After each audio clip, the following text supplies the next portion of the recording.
Thanks again to our sponsors, including my bosses. Hopefully I will still have a job when this is over. I think it's pretty cool. I think it's going very well. I love this room. Isn't this the best room you could have a conference in? I'm very happy with this room. Thank you for coming. I was a little bit worried the crowd would be small. This is how my last talk went. He was very happy, very nice guy. So, if you don't know who I am, I work at Microsoft, but I also do a lot of things on the side jobs, because I just enjoy it so much. I have a podcast. Anyone listen to my podcast at all? A couple people? If you didn't listen, you should give it a try. It's guaranteed not to waste your time. It also has a transcript. I have a person type in the transcripts so people who don't have English as a first language can read along. It's a really good way to get involved in technology. I've also got another show that I do with Rob Connery called This Developer's Life. This is all about how developers and their emotions and their lives. It's not a technical podcast. It's a podcast about lives. And I also do other stuff, like I talk about hardware and Arduinos and do Hangouts and things like that. None of this is actually my job.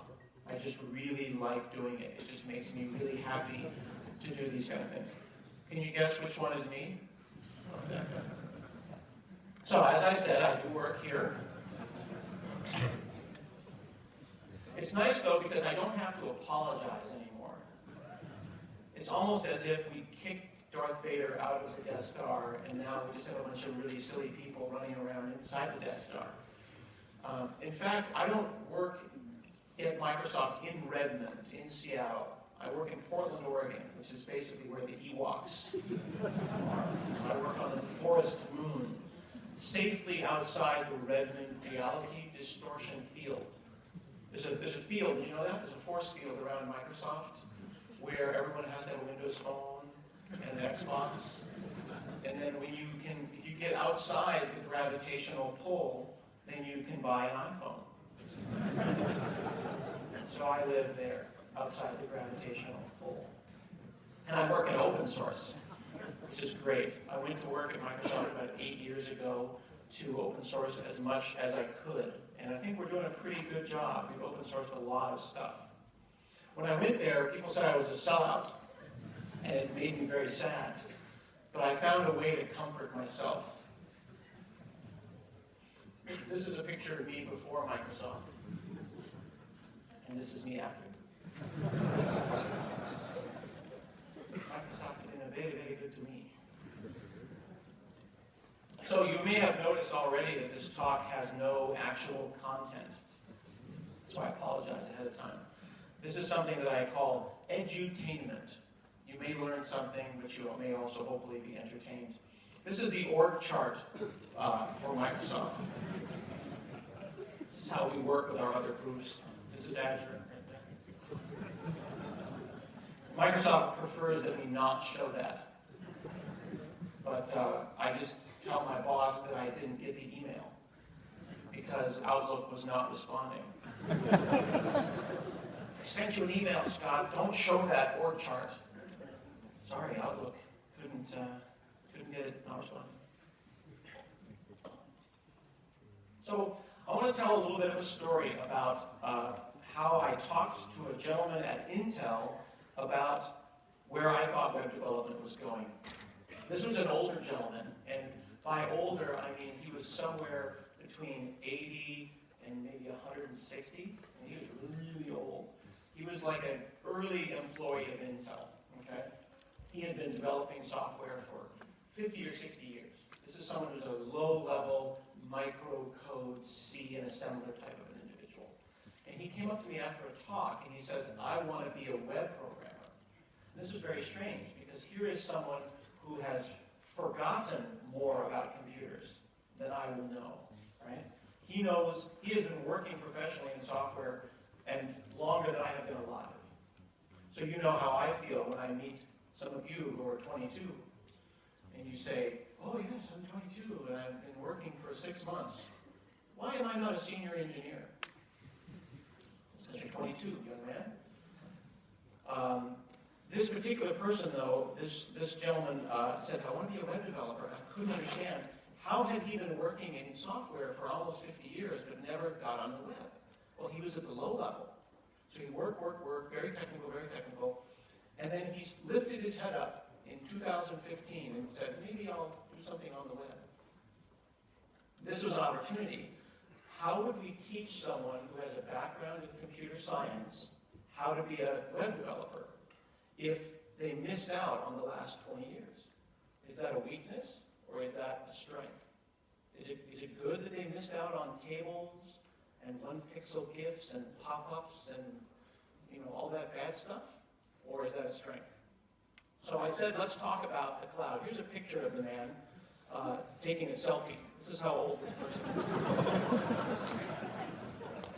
I just want to give you a sense of what kind of generation that we're talking about.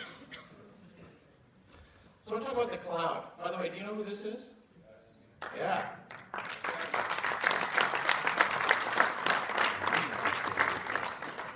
That's how I felt talking to this person. It was like,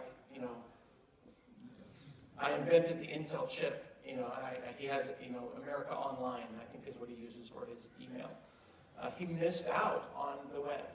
What an opportunity, though. Now, most of the quotes in this presentation have been made up because that's the thing about quotes on the internet, right? I think it was Abraham Lincoln who said that you can't trust quotes on the internet. Someone said, I think it was the head of IBM, there's a world market for maybe 5 computers. Is that this thing making that noise? No? I'm getting a little feedback there. He said that there's a world market for maybe 5 computers. And Thomas Watson supposedly said this, but I can't prove it. I can't find this person. I don't know if it's a quote. So I do have this very old book, though. So we'll just say that he said it. Okay, so we're just going to make up quotes and make up people. So this old guy says there's a world market for 5 computers. When he said that, he was talking about refrigerator-sized computers, right? Big mainframes. They honestly thought at the time you'd have like the European computer, and it would be in a building in Europe somewhere, and you would send information to it like a batch. They didn't realize that we would have, pocket supercomputers that are hundreds of millions of times faster than those early computers that are in our pockets. And we use them to look at pictures of cats and argue with people on the internet. This is a picture of Azure. We are a little bit behind, but we are getting color. So soon we will beat the bookstore. This is a upgrading Azure right here. He's very happy about this. There we go. He's very happy about that upgrade. So I wanted to talk to this gentleman at Intel about the cloud and what that meant. So I went back to the basics. And I said, well, let's talk about machines and what they are and what the characteristics of an operating system are. For something to be an operating system, it has to have these characteristics. It has to have memory management, networking, storage, threading. This is the diagram that we saw in school that said, here's what an OS is. Okay? And I'm telling this to this person, and he says, yes, I know I invented all of that. Sorry. But I'm just trying to get him understanding. And then, where things get interesting is virtual machines. That's when you can lie to a computer and tell it that it's in the matrix. It's not a real computer, it's a virtual computer, and you can pick it up and move it. The idea that you could put a computer on a memory stick now and hand it to someone, and they can just bring it back to life is amazing. That's when things got interesting. I asked this man, how do you get virtual machines at Intel? And he says you have to fax IT, and then they'll allocate a virtual machine. That's horrible. Like there's paperwork and signatures in order to get a virtual machine. That is not the cloud. He thought that was what the cloud was, that you could do virtual machines in the cloud. Sometimes it feels like the cloud is what the young people think hosting is, right? If I've had a Linux server in my closet for 20 years, it's been doing mail and web servers and file serving and stuff, but now it's a personal cloud. No, it's a server in your office, right? I mean, that's not a server under, Anna's desk is not the cloud. That's a liability. It's a problem that you have to move. And you can do all sorts of crazy things in the cloud. The promise of the cloud is the ability to do anything. Like you can even do something like run Linux in Azure, which was really a crazy thing. People were talking about this. Why would Microsoft allow you to run Linux in Azure? Does anyone know why? Because what do you think it's running on? It's running on Windows anyway, right? So we win. Microsoft, the dirty little secret about Microsoft is that they want money for your for loop. It doesn't matter if your for loop is in Linux. If you're running on Azure, then that's a good thing. We're selling compute. So I told the gentleman that rather than faxing IT, if he had a cloud, he could do something like this. He could go up to a website like VM Depot. You should check out this website, VM Depot. And you can go and pick from thousands of open source virtual machines. These are all Linux VMs. So if I wanted to make a Jenkins machine on Ubuntu, I could go and get the instructions for that, and from the command line, not from a fax, from the command line, type in Azure VM create and make that virtual machine and have that up and running in a few minutes. And I can turn it off and not pay for it when I'm done. That's the cloud. The cloud is elasticity, the ability to scale up and to talk to the back-end hosting with an API. So if I said Azure VM create like this, I get ASCII art, which is good. This is the new Death Star, right? We're kind of there now. They allow us to have ASCII art. So he said, well, wait a second. I can do websites on Heroku.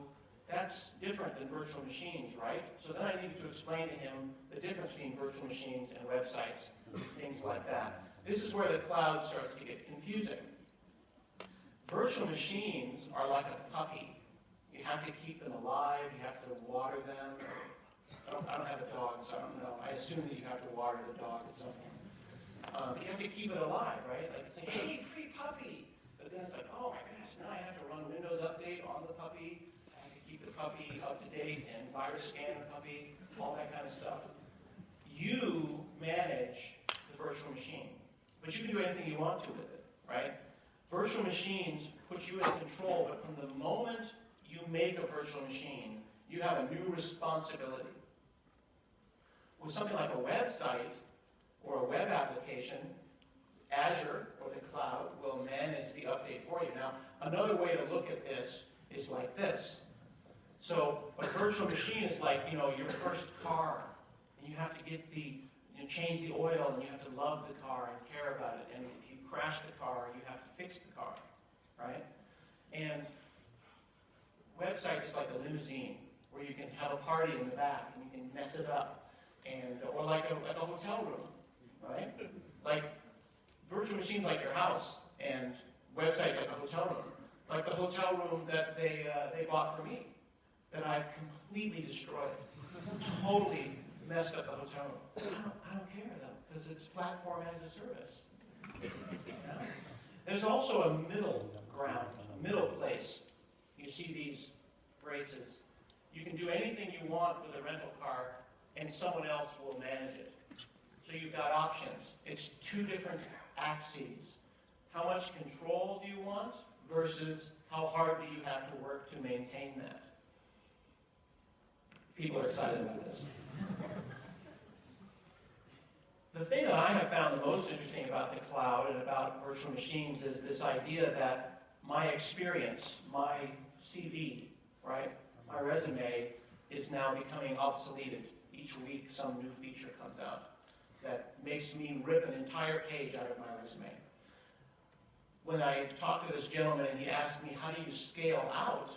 I said, well, in the old days, you go to the computer store and you buy another computer and you get 3 or 4 and you make a web farm, right? You get a load balancer and you can do all that by yourself. It has nothing to do with your company. Maybe you sell insurance, but suddenly you have to become an expert on how to do a web farm, which again has nothing to do with insurance. I had an entire page of my resume dedicated to how to configure a load balancer. I spent most of the 90s trying to get a web farm up. And now, with the young people, it's a slider bar, which is really annoying to me. Because the young people will say, this web farm is taking like 10 minutes to come up. Justin Bieber, and I'm like, so I've become this old man that shakes his fist at the cloud. Cloud. Page 2 of my CV is now gone. Useless. All of the 90s is completely wasted. And when you say shared, Azure, site, scale, free, this is the part that I hate. Updating a server farm. 10 years of my life updating a server farm.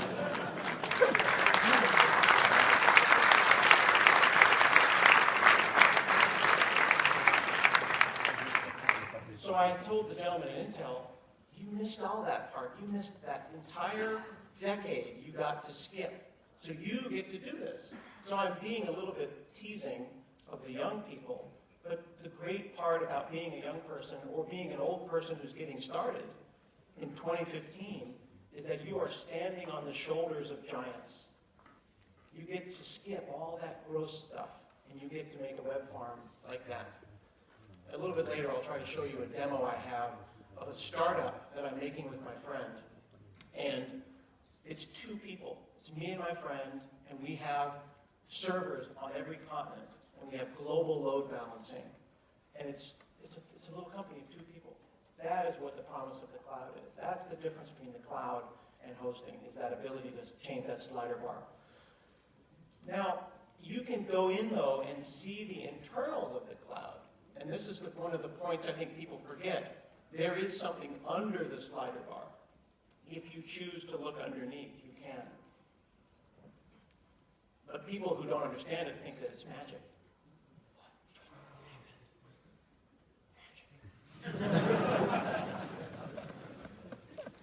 I wish I could have a T-shirt with him on that.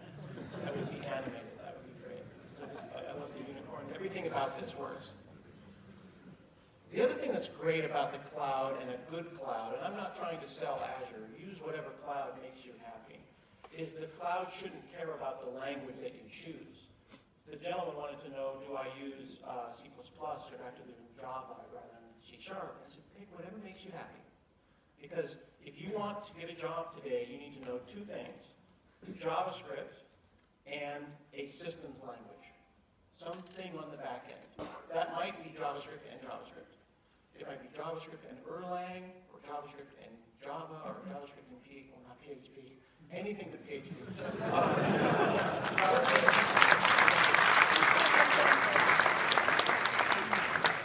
I'm just teasing. I love PHP.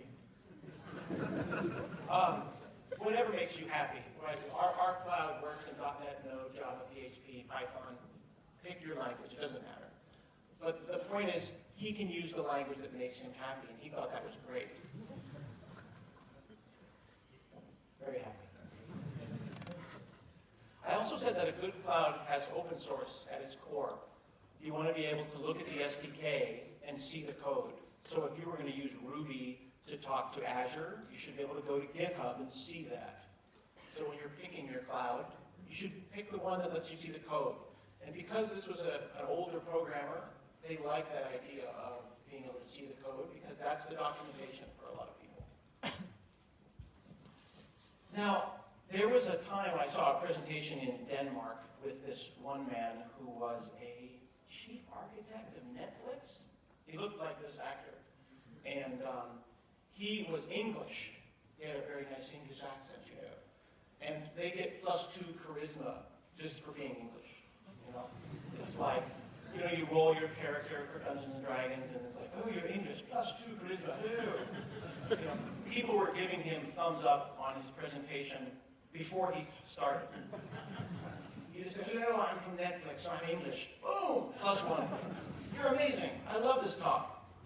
So he gives his presentation, and one of the best parts of the presentation is where he talks about switching the disks underlying Netflix from spinning rust, from standard hard drives, old hard drives, right, to SSDs. I like to tease people who have spinning Rust hard drives. If I can hear your hard drive, I don't trust you.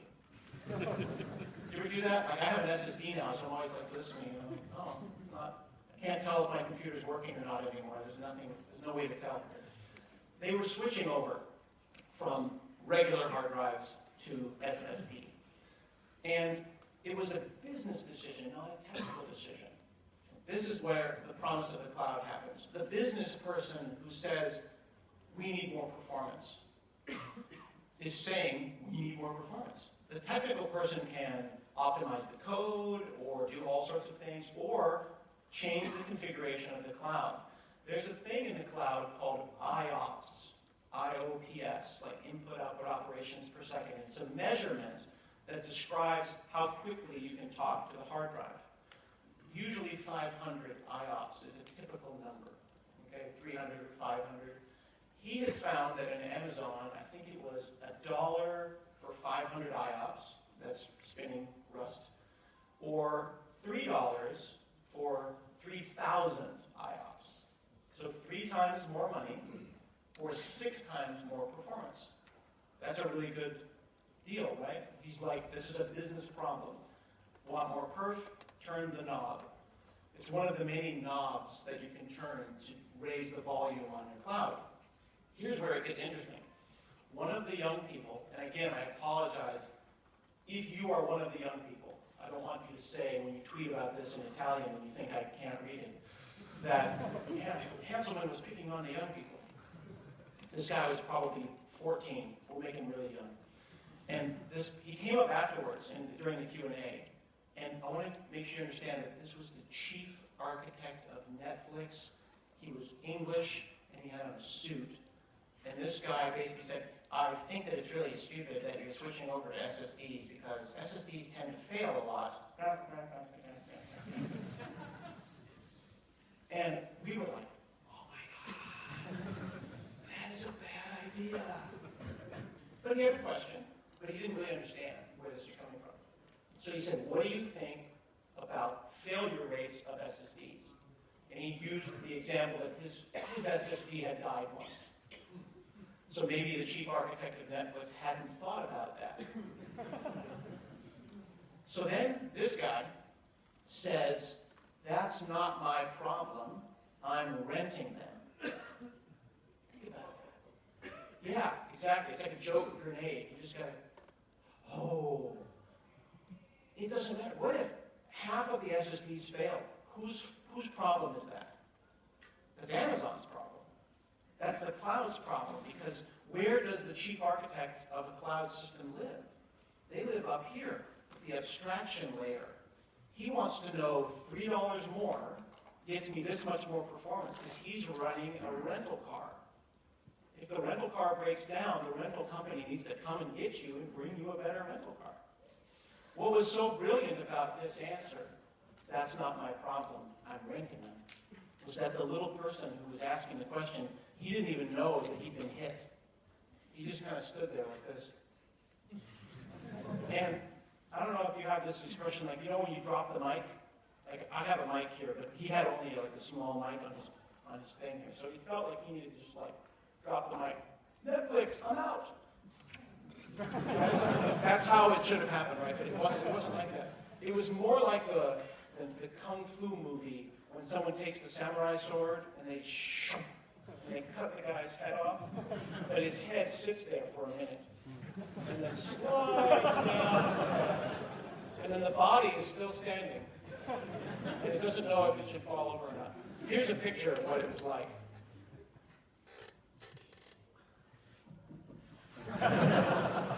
This is the SSD guy. There's the chief architect of Netflix.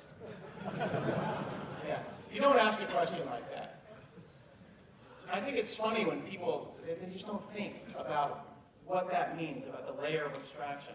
When you're living in the cloud, you should be looking at dashboards like this, right? Thinking about things at the high level. How is Europe doing? How is our server in Europe? Is it healthy? Instead of getting a nice dashboard like this, people choose to look at the wrong information, right? Maybe they look at too many dashboards. Or you go the wrong direction and you see these people. That's the best dashboard I've got. I like top. That's good enough for my happy. It's good enough for me. I got H-top. It's in color.